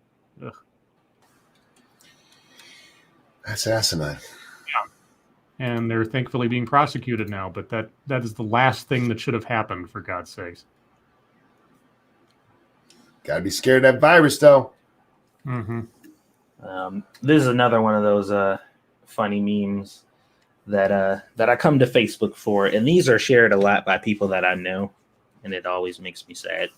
But it says, if Obama had paid off a porn star, cheated on 3 wives, had kids by 3 women, married an immigrant, had a host of campaign staffers plead guilty to federal crimes, and spent 1/3 of his time in office at resorts, Republicans would have turned the world upside down. Yeah. Mm-hmm. Are you telling us that politicians are hypocrites? Mm-hmm. Oh, wow. Okay. And if all those things were true, Democrats would ignore it. So that's meaningless. That is the flip side of that coin, isn't it? Though. And here's another one. Vote blue no matter who has netted a 77-year-old white multimillionaire corporatist. Was that right? Corporatist? Yeah. Mm-hmm. Rapist, child sniffer, except black kids, because he doesn't sniff black kids. Who you eulogize? Eulogized? I Oh, okay. guess. Eulogized Storm Thurmond stood against Thurman. Huh? Strom. Strom Strom? Thurmond. Yeah. Oh, yeah, that does say Strom. Sorry, Strom Thurmond stood against desegregation, penned the single most racist piece of legislation since the Jim Crow, enabled a current systematically racist institution of mass POC incarceration, bent over backwards to discredit Anita Hill, was instrumental in passing the Defense of the Marriage Act, and is so riddled with dementia he can't even make it through a small paragraph of a pre-written speech without sounding like he's actively having a stroke. Wow. I'm just like, good Lord. Tell me how you really feel, because I don't know if you really articulated it in that whole little tirade there. So yeah, that's the type of stuff I've been seeing today. I see stuff like this all the time on Facebook. So, but that is indeed my fucketry. Okay, let me go get her. All right. American Celt says it was the kid who shot him. He and the father have not been captured. Oh, the mother was arrested. All three are charged with premeditated murder. Oh, so they're on the run? Oh, boy, that doesn't sound like it's going to end well. And thank you. Always lost on nothing else. Donation 47. Cowboy rides into town on Friday and leaves 3 days later on Friday. How does that work? The horse's name was Friday. Did I get it? I'm fairly certain you did. Okay. All right. Did I win? Of course I won. Thank you. No, I like riddles like that. And we had those like we had these really long, drawn out ones. I remember in school, our teacher gave us one time, and I remember one of them was a lady is like this is back in the day where you could do this stuff in school. She said a lady is hanging by a noose in the middle of a giant room with no way up to the rafters. There's no ladder. There's no stairs. There's nothing but her and a puddle of water on the floor. How did she hang herself? And you get to ask these yes or no questions all the way through to try to figure out how she possibly could have done that. Can you guess what the answer is? In this state of mind, probably not. Okay. Is there a Squeedus? There is a Squeedus. Squeedus. Squeedus did it. And everybody says she stood on a block of ice. Yes. Yeah, it was block of ice. Squeedus did it. Squeedus did not do it. Yeah, she did it. She hung a woman? You said we could ask yes or no questions, and the first question you asked was, is Squeedus there? Bless you. Bless you. Oh. Oh, gosh. She sneezed right in my fucking face. By the way. Uh-oh, COVID. You got any fucketry, monkey? I got a little bit. Do you? Well, actually, only the one really. And I mentioned before the show, I was talking to you and Satsu, like, I don't know why this guy ends up on my timeline. I don't. Real quick. Thank you always. Lost on nothing else. Incorrect. His Ford is named Friday. It's 2020. Oh, sorry. My bad. It's the current year, Fair guys. Go ahead, Mike. This guy named Aaron. Shit. Where is it again? I don't know. See, I didn't retweet it. I tweeted a reply, and that's Aaron Rupar. He works for Vox News. And he said this today about President Trump's press conference this afternoon. Asked by Acosta to explain the logic of phasing out the White House coronavirus task force while the pandemic is ongoing, Trump immediately pivots to talking about ventilators and testing and indicates his priority going forward will be on reopening the economy. Now, the problem there is that's not what happened. Oh, my God. You're kidding. And I know, right? So Acosta, he did ask him that. He's like, is it wise to be doing this while the virus is ongoing? And Trump's like, we don't really need these people anymore. For instance, we had somebody on the team who's in charge of ventilators. Ventilators are taken care of. We have people on the team for testing. And as that gets ramped up more, we're not going to need somebody on the team who's in charge of testing. So what Trump was explaining there is that once the problem's been situated, you don't need to keep somebody in a government fucking position to keep doing it, even though it's done. But to this asshat and Jim Acosta, like, well, this is Trump. He's just pivoting. Like, no, he answered your fucking question if you're not a 2-year-old who doesn't need it explained to you. I mean, he answered your damn question, you moron. But yeah, Jim Acosta is the reason this fucking moron Aaron Rupar keeps jumping up in my feed. I have to stop following Jim Acosta just to get away from this asshat. That's all I had. Will you stop following? No. Oh. Well, then you have no one to blame but yourself. I'm blaming Jim Acosta. He's the one that does it. Why are you throwing stuff? I thought I made that clear at the beginning. Squeetus, what are you doing? Throwing shit. Oh, my God. Violent baby. Adorable. I know, she's violent as hell. Adorable violent baby. The worst kind. Let them get away with stabbing you in the hand with scissors. Let's see. Well, I don't think I have anything else. So, what'd she say? I don't know. She said something. It sounded like she said kitty cat. She thinks she'd be talking. No. Well, sooner or later she will be, and then watch out. But let us move on to the wonderful world of chat time a little early. Why not? So, everyone, if you have questions, comments, concerns, complaints, conspiracy theories, if you have TEDx subject matter phrases that you'd like to pitch, by all means, put them in the chat now. If you have questions for us, please put plenty of chat marks after those. If you have statements for us to consider, please put plenty of statement marks after those. If you have no idea what I'm talking about, well, then you are uninformed. Motto Winter, oh lords, would you all try a scoop of maple ice cream? She says yes. Okay, and a freshly made waffle turned into a dish with 2 slices of chocolate-covered bacon on top. Maple Sounds way too ice. rich, man. Yeah, that sounds like it's going to give me diabetes with one bite. Right. So maybe not. Sounds like a bit much. Paige Aviles, Squeetus, what are your thoughts on molecular theory? Squeetus? Aaliyah, what do you think about molecular theory? Oh, okay. There you Well, go. there you go. There you are. An American Celt, Scribe Light, have you seen Chink's tweet? It's trending. I saw something that he tweeted today, but I don't remember what it was or its significance. Do you guys have any idea? Mm-mm. Oh God, I did see this. Did I respond to it? If I saw it, it probably was something you retweeted. Oh God, no, I don't have it saved anywhere.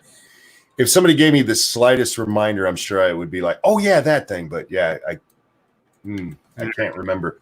I did see it, and I actually saw somebody else respond to it. I just didn't. All right. Well, if you've got it, guys, retweet it back to us or give us a summary in chat. Let's see. Wino Squeetus Cam, says Random American. Because the light bulb in my room, I still didn't change it because I'm lazy. Truck and Bear, Scribe Light, love the thumbnail. Monkey as Hawkeye is the most accurate thing I've seen on here today. Thank you. He was a funny one. He's Hawkeye. I'm Trapper John. I made Satsu. What's his name with the fishing hat? I suddenly forget. Burns. Or Fishing hat guy. And then Sinatra's Burns, and then Hot Lips is Lady Monkey. Klinger was Irate Bear. Father Mulcahy, Tailed Feature, and Radar is Drunkle. There you go. Let's see. John Lee, are government documents copyrighted with regard to fair use, etc.? I don't believe so. I know. As far as I know, government documents like public domain for like recitation and such. That's to my knowledge. Blake, says Angela. Right, Blake. I always forget. I was going to say Potter, but I'm like, no, he's not Potter. That's what's his name. McLean Stevenson. Yeah, McLean Stevenson, who worst mistake of his career was quitting MASH. Whole story behind that, but what are you going to do? Let's see. Colleen Bernier, have you watched the video of the middle-aged blonde lady reading Brenda's Beaver Needs a Barber? No, I hadn't seen that one. What a title. That's amazing. And then Roasted Opinions asked the same question. I wonder why that is. Nothing for you here. What do you think of maniacal curiosity as the topic of a TED Talk? And how do you think something like that could play out? Maniacal curiosity. Okay, well, here it is. Here's the answer to that question.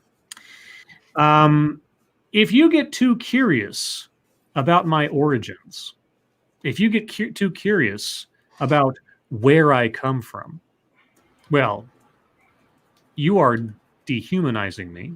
You are diminishing my lived experience, and you need to dial back your maniacal curiosity. That's right. I'll be right back. Because you're not asking because you generally care. You're asking because you're thinking in your head that there's no way a person who looks like me could possibly be from here.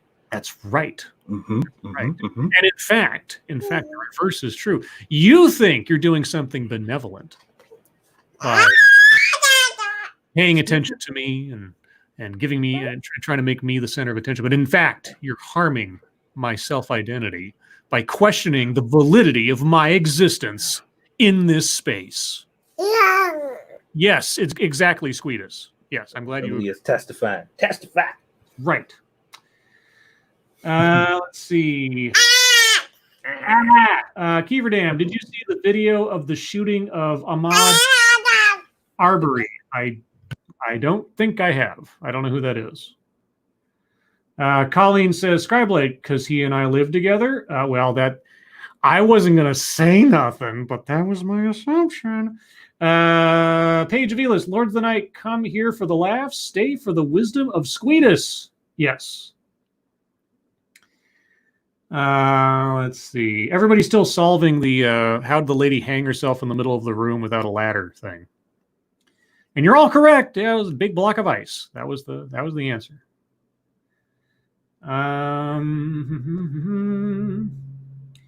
Let's see. Check your logic. How did she hang herself from a block of ice? Well, I think Terry Diamantis just answered it for you. Sorry about that. I had to pee. TMI. Describing the color would be TMI. It's a lovely shade of yellow. Oh. Let's see. Mono Winter. Oh, Lords, do y'all take part in Mashalania? I don't know. Did I just say something? I don't know. I'm wondering if I've been tricked into saying something terrible. I think you just summoned some kind of god. Yeah, Cthulhu Fatagan. Jack Unsky, Scribe Light, did she flood the room with water and it slowly drained out as she hung herself? Yes. Yes. You guys are reading. That's the much easier answer. Sean Uli, Father Mulcahy was Irish, not Scottish. It's close enough.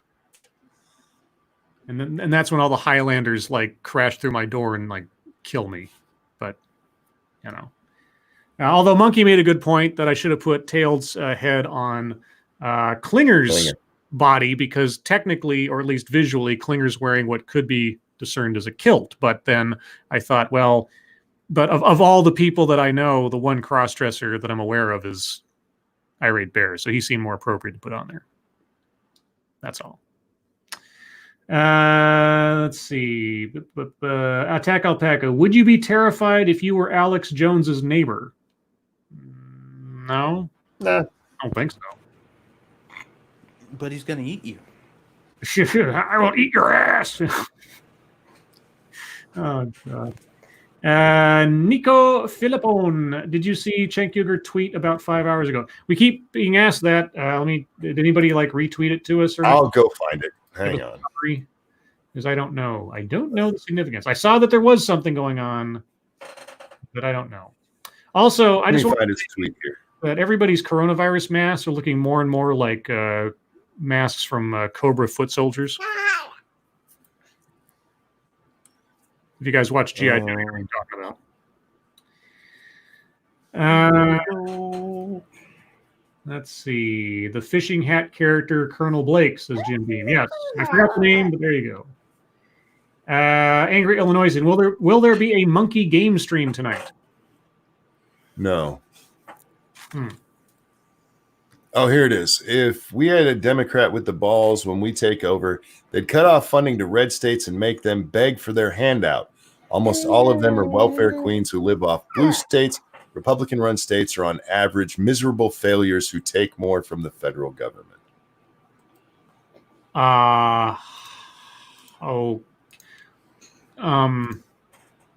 Doesn't that make your Sure, Jay. Doesn't that make your proverbial president kind of a villain? It comes back to that. Hey, you did it to us. Now we're going to do it worse because we're better people, or something. Well, he thinks he's being clever. I know that's what he thinks, but his see guys, hey, welfare is actually good for you. Yeah. He doesn't mention that a lot of those things are programs they may or may not want to be involved with, that they have to be, but the government pays for. So, Mr. Scott, yes, we did talk at length about the stormtrooper incident.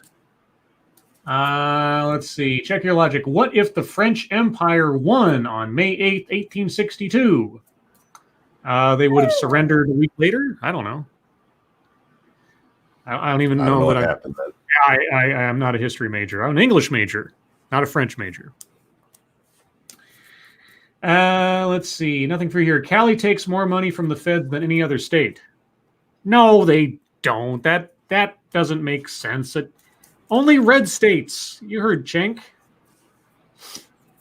He says it must be true.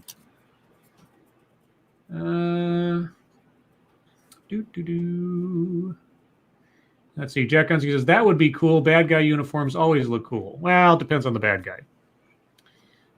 But as I say, God may be all-powerful, but the devil's a better dresser. The villains are always more interesting, usually, than the good guys.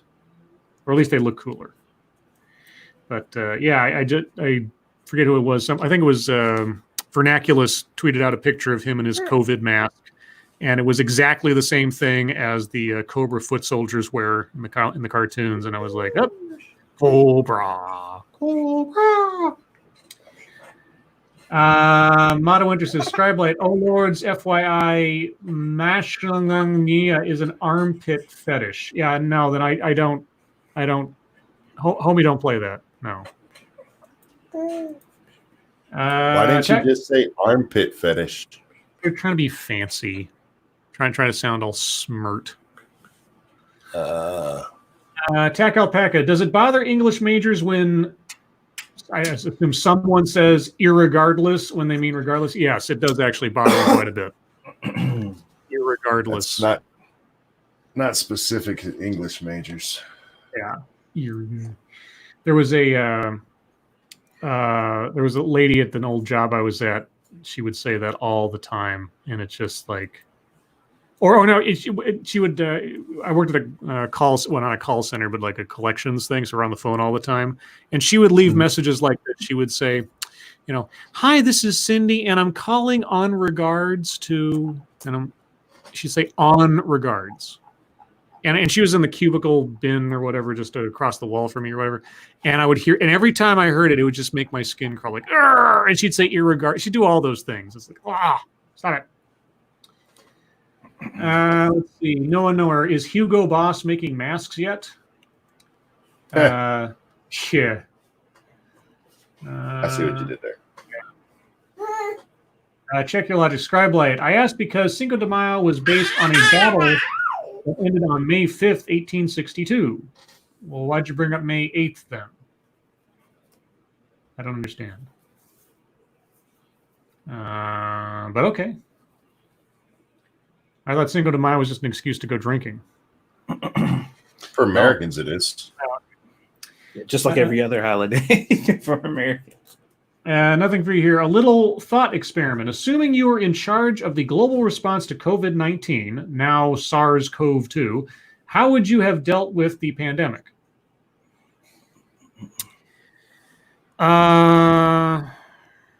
Okay, well, are we assuming that we were given full and clear information from other countries at the time that it was first detected? Or are we assuming the circumstances that we were dealt in reality? Assuming we were dealt the circumstances that we were in reality, with China telling us 3 different things and all the other stuff. I don't know. Yeah, I don't really have an answer. Yeah, I don't have a particular answer. I mean, I suppose the one thing I would have done, if I was going to learn a lesson from the mistakes of the previous administration, and given the likelihood of something like that happening under my watch, I would have figured out a way to not do what Obama did during H1N1 and prepare in that fashion in some way. But I mean, hindsight is 2020. Ha ha ha ha. Yeah. I don't know, but yeah, I mean, the blaming Obama for the lack of response this time around. If the outbreak had happened like February 23rd, 2017, yeah, you could probably make that argument. 3 years into your own presidency, not so much. But then you're talking about being able to predict in the past things that would have happened. Although I tell you what, if nothing else, this entire fiasco has shown just how disorganized our collective response is to something like this, which, I mean, better late than never, but I hope that we learn a lesson for next time, maybe. Of course, it does help if the other countries involved are actually honest with us to begin with and weren't trying to suppress the information from their own people and the rest of the world to save face.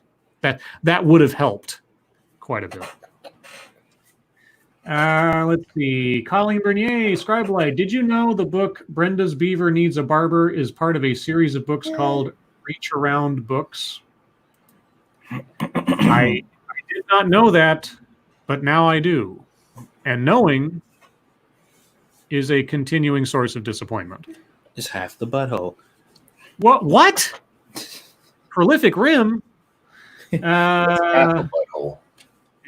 Frosted Glass. As an English major, are you outranked by English lieutenant colonels? Har, har, har. By English captains as well. That's true. Angela Arriaga, Scribelight. It was a typo in a question about the Battle of Pueblo, by the way. The French did win that battle. They were defeated in a later battle. Oh, okay. That must have been a banner day. The French won a battle. Yay. Green Death. Did anyone else have tacos for Tacos Cinco de Mayo? Or Taco Cinco de Mayo? No, because there's no meat left. I ain't Mexican. I don't celebrate their shit. Well, I have a hard time having Mexican because of the use of cilantro, which I'm allergic to. So if I have Mexican food, I got to make sure, I got to ask, like, is there cilantro in this or your salsa or whatever? Because otherwise it's going to taste like burning soap. And that doesn't help anything. So I like burritos and tacos and things, but unfortunately I have to be careful if I don't want to just like waste money on buying effectively poison. Well, not poison, but it just tastes garbage. Let's see. Mata Winter. Oh, lords, would you speak only in meows and other cat-related sounds for a whole day during your regular routine for $500,000? Sure. Yeah, that's an easy one.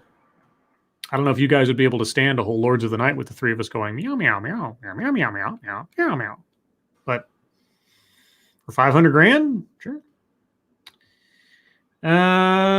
Let's see. Check your logic. I only know of one battle. Why the hell do they celebrate the day they lost? I don't know. I thought they won that battle but lost later. I forget. Kyler. Is it Kyler or Killer? I always say Kyler. Tyler. I agree. Scribe Light cilantro is the spice of evil. Yeah, apparently my mother has that same genetic quirk as I do. And it didn't really manifest itself until I was in my 20s or something. I went to a Mexican restaurant and I ordered chicken soup. And part of the whatever they put in the soup was cilantro. And I just remember the very first time I ever noticed, the smell of the soup immediately turned me off. I was like, what is this? This smells like it's rotten or something. But it was fresh soup. I mean, the person I was having lunch with was having the same thing, and they're like, okay. So I took a couple of mouthfuls of it, and yeah, it tasted like, I can only describe it as burning soap. Like if you took a bar of lava soap and put like really spicy seasoning all over it and bit into it. That's what it tastes like. And so cilantro is terrible. Some people love it or don't notice it or something, but I can smell it from a mile away and I'm like, oh, yuck. Angel Arriaga, the same reason we remember the Alamo. It's a Mexican memorial of a battle against the French. Aha. Yes, remember the Alamo. I'm still waiting for Mexico to apologize for the death of Davy Crockett. Santa Anna took Davy Crockett from us, and there's been no formal apology. It's a shame, I tell you. Shame. Weebo Jones, I need attention, please. No. Why? Why do you need attention? I mean, you're like this cute girl. Why, you get plenty of attention, don't you? I mean, isn't that what cute girls get all the time? Attention? Or am I misremembering my entire growing up? I don't know. Let's see. Jack Gunsky says, I need more attention than Weibo. Oh boy. Well, that's saying something. Let's see. Next 6 minutes. Gives Weibo attention and a copy of Ghost Rider. The comic book or the movie? Because, man, those movies. I mean, the first one, it's got its moments, I guess. The second one is absolute garbage.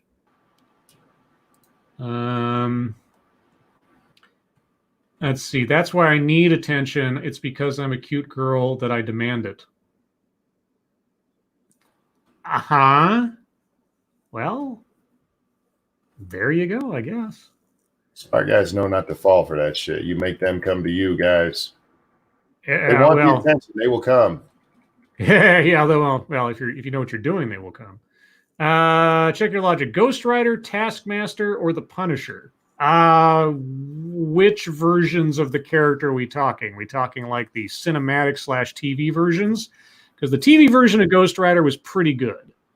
The cinematic version of Ghost Rider, not so good. Taskmaster in the comic books became really cool once they decided what the price of his power was. That made him really interesting. I haven't seen the Taskmaster in the movie yet because Black Widow hasn't come out yet. The Punisher, I mean, like I said, you take the Thomas Jane version from Dirty Laundry, and I'm right there with you. Or the Punisher from like the early 90s comics, and I'm there. But Punisher Netflix, no way. That's my brief history of those characters. Monkey, do you have an opinion? I actually like the Netflix one, but you have to watch it as though he's not the Punisher. You have to watch him as something else. Yeah. And then it's an okay thing to watch. Probably comic books overall. Yeah. I mean, the classic versions of the characters in the comic books are the best versions. Apparently, Weibo doesn't want too much attention because she's not checking her DMs. But whatever. Colleen Marie, Scribe Light, have you ever read Gary Galvin's books? Google it on Amazon. I can't say that I have. You'd have to give me a title or so because I don't know. Ari Prostate says War Zone and War Journal. War Journal in its first like 15, 20 issues, back when like Jim Lee was doing some of the art and everything, especially the Sicilian Saga, when Mark Texeira was doing the art and just doing a great job. Warzone, the first few issues of Warzone were great. I mean, they stole a lot of stuff from that for the Thomas Jane movie. And when John Romita Jr. was doing the art, back when John Romita Jr. was like, I don't know, his art evolved so strangely over his career to where it turned into this kind of blocky. I like the style when you get to Punisher Warzone, but if you look at his older stuff, it was more kind of realistic and not so stylized. But yeah, you can tell a John Romita Jr. piece of art from the '90s pretty quick. In my opinion, I was a little bit of an obsessive fan at that time and could like when Eric Larson stopped doing Amazing Spider-Man and Mark Bagley took over, and you could see, because artists do this, they will for a brief time try to imitate the artist that was covering the book before they showed up, and so they kind of imitate them and then gradually transition to their own style. Well, hello, Weibo. Hi, Scribe. Well, you're very quiet. Am I? Yes, very quiet. I don't know why that is. Sounds like you're coming through a body of water or something. No, you. All right, hang on. Let me see if I can adjust. Gain's too low or something else is going on. I'm back.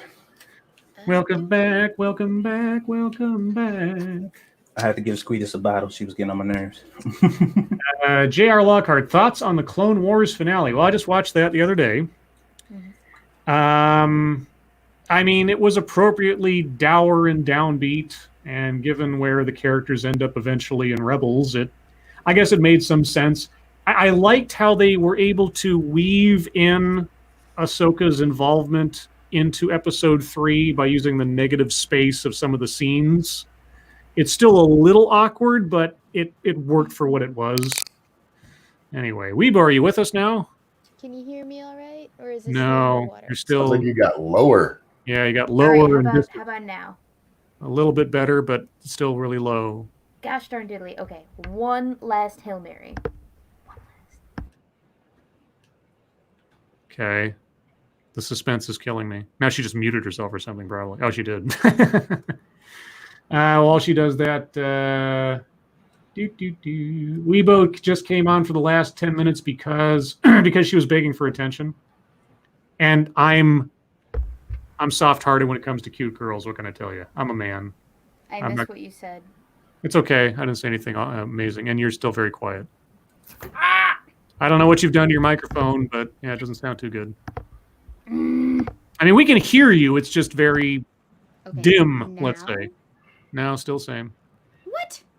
Yeah. How about now? Same. I literally have changed 8 different things already. Okay, well, like I say, you are discernible if we just say nothing else. But you're very, very quiet and dim off in the distance. Very, very faint. I'm gonna have a conniption fit. Okay.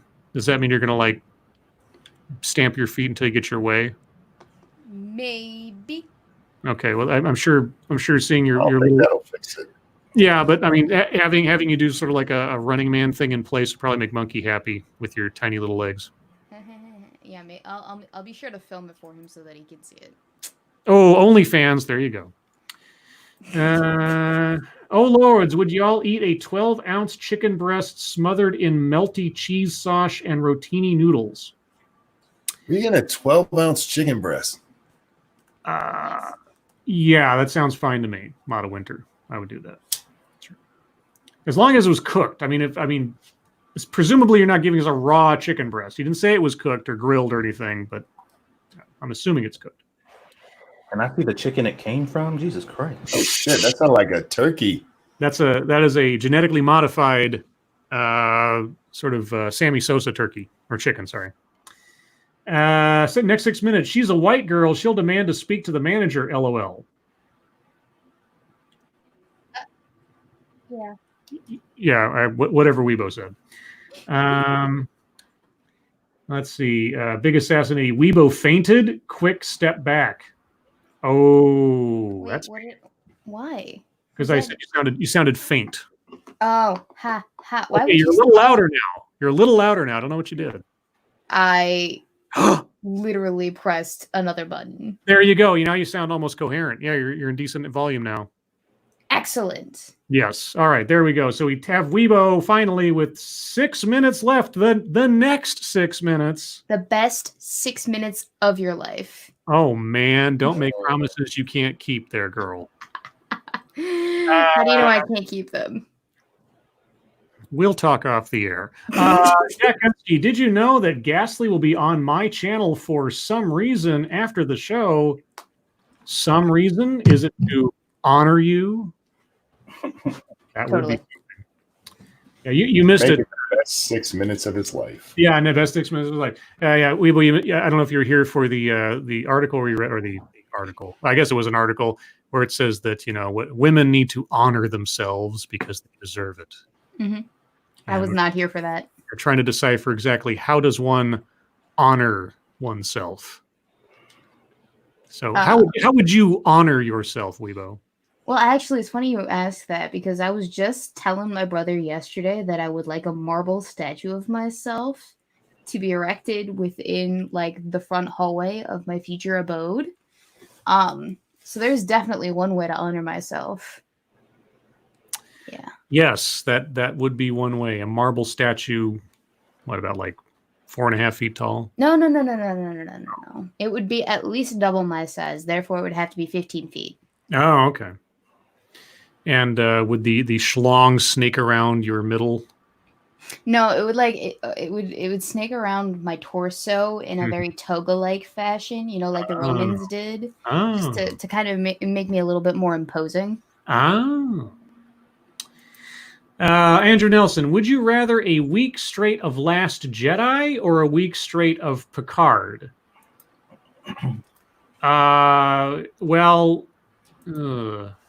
I guess Picard, because at least since it's episodic, it would be a little different from just having to sit through space llamas every day. Space llamas? Yeah, I'm on board. No, Last Jedi. You didn't see Last Jedi? No, I haven't had the pleasure yet. Or I'm sorry, the displeasure. I think I'm going to watch it and do a review of it, but I have to be in the right mindset. I just got out of Cats, so we're going to hold off on the bad stuff for a while. Thank you, Snubbirth. Girls on Suicide Watch on Twitter over Ruth Gins. You mean Ruth Bader Ginsburg? Did she die? No, she had non-surgical treatment for a gallbladder infection or something. So unless something has changed in the last hour, she's just had sort of a minor sort of outpatient thing, and that was breaking news because she's Supreme Court justice and super old, and getting an infection when you're 87 or whatever is not a small thing necessarily. Not a good place to be. Yeah, we're at a good hospital. It doesn't have to be a death sentence. Anything else, guys? We've got 3-minute warning. I already pressed it. She had pancreatic cancer. Well, she had it previously, yes. As far as I know, she doesn't have it right now, or it's in remission or whatever. So, Pink BB. Next 6 minutes. Weibo is 7.5 feet tall. Lies. How do you know? Have you measured me? They just did the math on what you said, woman. Yeah, I know, but like twice your size, 15 feet. I said about. There's got to be a little bit of wiggle room in there. Wiggle room of like 4 feet? Wiggle room. Well, Weibo's Wiggle Room. That sounds like a bar or some kind of brothel or something.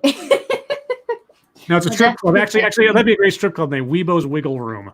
See, gentlemen, my depth perception is off because I've been lied to about what 6 inches is for my entire life. So. Oh, your boyfriend's mean. Let's see. Green Death. What's one dumb thing y'all would buy if money was no object? Moonbase. It's not dumb, but that's what I'd spend it on, and people would think I was dumb for doing so. I don't know. A marble statue of my golden retriever to stand alongside me in my abode hallway. No. I need somebody who is skilled in such things to make a neon sign of Weibo's Wiggle Room. Make it look like a strip club. And then tag me and Weibo in it. I want to see that. Yes, I do want to see it too. I would buy if money was no object. Everything I'm thinking of is practical or useful. Yeah, exactly. It's like something dumb, like I don't know, like the probably like movie props. Like I'd buy the submarine model from the Hunt for Red October or something, stuff like that. I guess if I was going to do something dumb, it'd be like props from movies and TV shows that I love. That kind of deal. You know what? I would go full carton and buy my own amusement park. Ooh, what about a house with a whole bunch of secret passageways and stuff? That could be fun. I got one, an Xbox One. Oh, like Webster. Xbox One. All right. Well, on that note, guys, it's the top of the hour and thus the end of the show.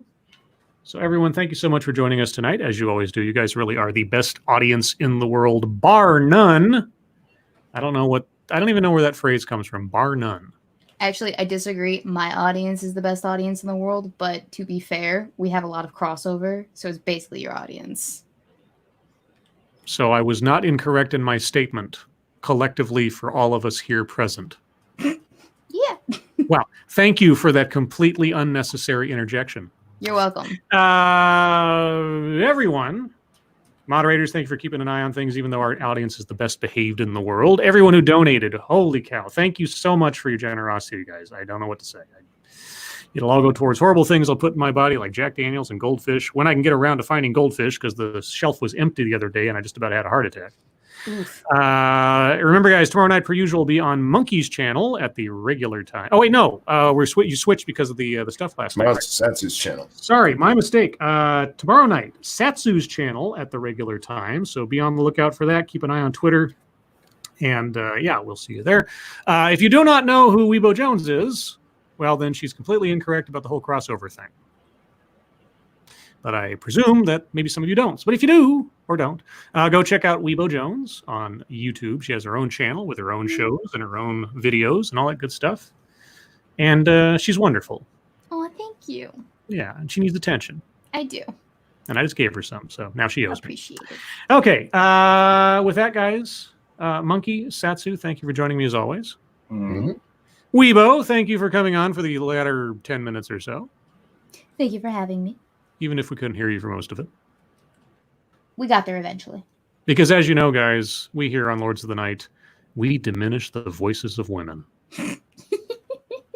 Everyone, your lives make us sad, and we will see you tomorrow. Bye, guys. Bye. And per tradition, get out my copy of Screw the Roses, Send Me the Thorns, the romance and sexual sorcery of sadomasochism. And today's secret word is exposing. Ooh. Ooh, exposing. That's hot. Hot. Hot.